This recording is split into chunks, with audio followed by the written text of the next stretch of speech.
The sound of crashing waves filled the air as a storm brewed over the Pacific. The year was 1613, a time when Japan stood closed from the world, sealed in its own mysterious silence. Yet in that silence, one man prepared to break the boundaries of history itself. His name was Hasekura Tsunenaga, a loyal samurai of the Sendai domain, sworn to serve his master, the powerful daimyo Date Masamune. What he didn't know was that his journey would take him farther than any Japanese had ever gone, across oceans, empires, and faiths, all in the name of diplomacy and destiny. In a small harbor in northern Japan, the waves reflected the glow of dawn as the ship San Juan Bautista waited, its wooden frame towering above the sea. This was no ordinary vessel. It was Japan's first great diplomatic ship, built in secret with the help of Spanish and Japanese shipwrights, a fragile bridge between East and West. As the sails unfurled, hundreds gathered along the shore, watching in silence as their brothers, merchants, sailors, and samurai prepared to vanish beyond the horizon. The mission was clear: to establish trade and friendship with lands beyond imagination, across an ocean no samurai had ever crossed. Hasekura stood on the deck, the wind tugging at his robes, his armor gleaming faintly in the morning light. Around him, the crew worked tirelessly, securing ropes, chanting prayers for safe passage. The sea stretched endlessly before them, deep, dark, and full of uncertainty. Yet beneath his calm exterior, Hasekura carried the weight of his master's trust. He was not just a soldier now. He was an ambassador, a representative of the rising power of Japan. The mission's success would not only shape his fate, it could alter the destiny of his entire nation. Days turned into weeks, weeks became months. The Pacific Ocean showed no mercy. Towering waves battered the ship. Fierce winds howled through the masts. The men faced hunger, sickness, and fear. Many fell ill.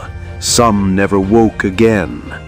The smell of salt and death lingered in the air, but Hasekura never faltered. His resolve was forged in discipline, his courage tested by every storm. On sleepless nights, as thunder roared above him, he would look toward the dark horizon and whisper to himself, "For honor, for Sendai, for Japan." Then, one fateful morning, after nearly 6 months of relentless voyage, a cry echoed from the watchtower. "Land!" The exhausted men stumbled to the railings, eyes wide with disbelief. There, shimmering under the blazing sun, was the coastline of Acapulco, in the land known as New Spain, what we now call Mexico.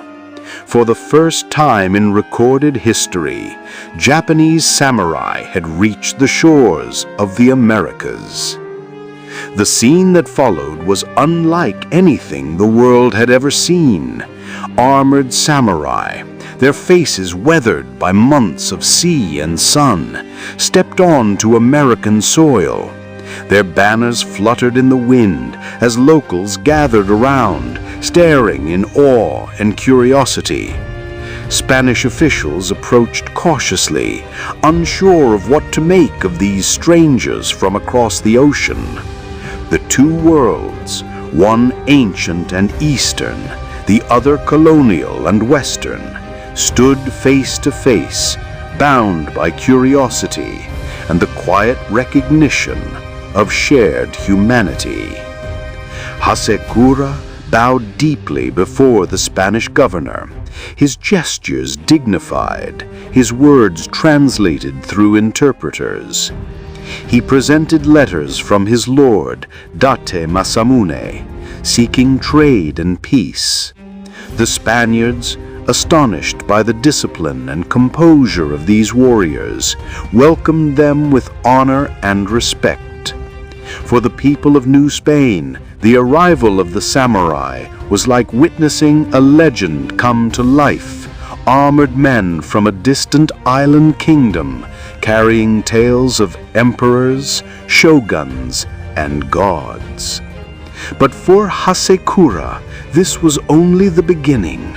Behind his calm eyes, he knew the road ahead would stretch even farther, across the Atlantic Ocean, through the heart of Europe, and perhaps to the very gates of the Vatican itself.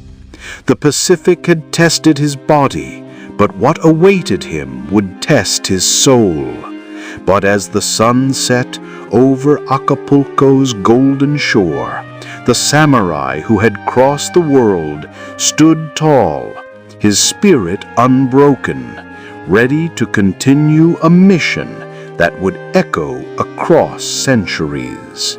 The journey of a man who dared to unite two worlds that had never met before. The sails of the San Juan Bautista caught the winds of the Atlantic as Hasekura Tsunenaga and his companions departed from the shores of Mexico, heading toward an unknown world. For many aboard, it was their first glimpse of the vast ocean that separated the New World from Europe, a horizon that seemed endless, swallowing the sun day after day. The men had already survived one ocean. Now they faced another. The Atlantic was cruel, colder than the Pacific, and its storms struck without mercy. Salt water lashed their faces, waves towered higher than their ships' masts, and sleep became a luxury none could afford. Yet Hasekura stood firm, his gaze unwavering. He was a samurai, carrying the honor of his nation across the edge of the earth. Months later, the ship finally reached Seville, Spain, one of the richest cities in the world. When the Japanese delegation arrived, word spread like wildfire. The streets filled with crowds, eager to see the strange visitors from the Far East. Some whispered that they were warriors from a hidden empire.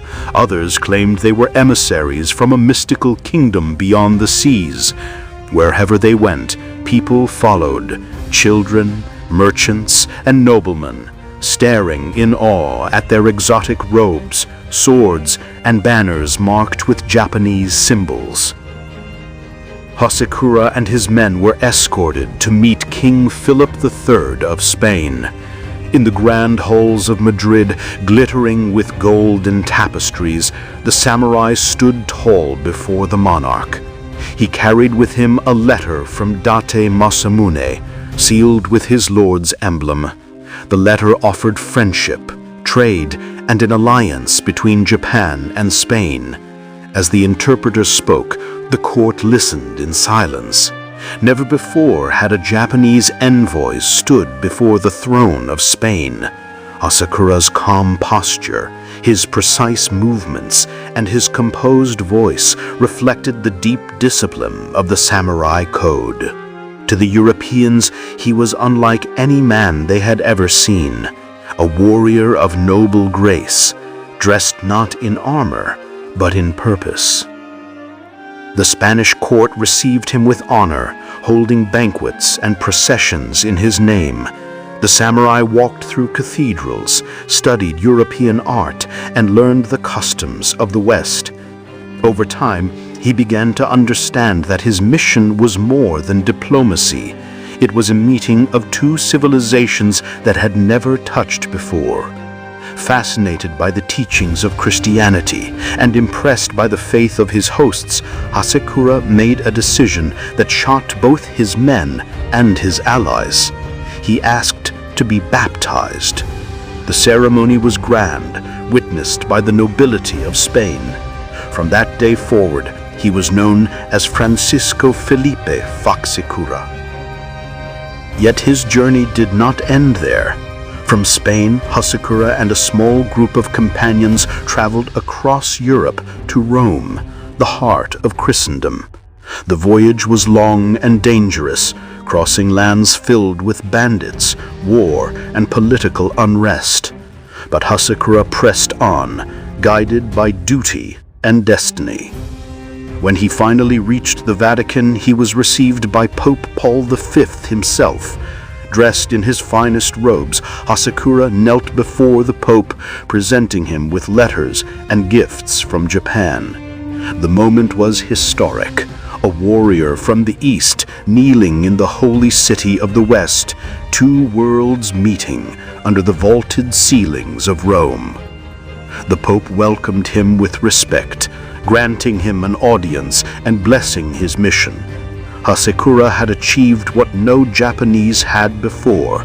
He had brought the spirit of his homeland to the very heart of Europe. But even as he celebrated his success, shadows loomed across the seas. Back in Japan, the winds of change had turned dark. The Tokugawa shogunate, suspicious of foreign influence, began to outlaw Christianity and close the nation's borders.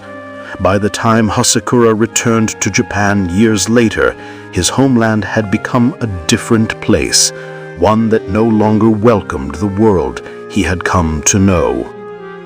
He returned quietly, stripped of his diplomatic purpose, carrying the memories of distant lands and friendships that would soon fade into legend. Many of his companions were persecuted for their faith. Hasekura himself lived out his remaining years in silence, a man caught between two worlds, the warrior of one and the messenger of another. When he died, his mission was largely forgotten, buried beneath the tides of time. Yet centuries later, his name would rise again, not as a failed envoy, but as a bridge between nations. The first Japanese samurai to set foot in America, the first ambassador to Europe, a man who defied the limits of his world. His courage, his loyalty, and his endless curiosity still echo across history. Hasekura Tsunenaga's journey reminds us that even in an age of isolation, one man's determination can unite oceans, and that true honor lies not only in the sword, but in the courage to reach beyond the horizon.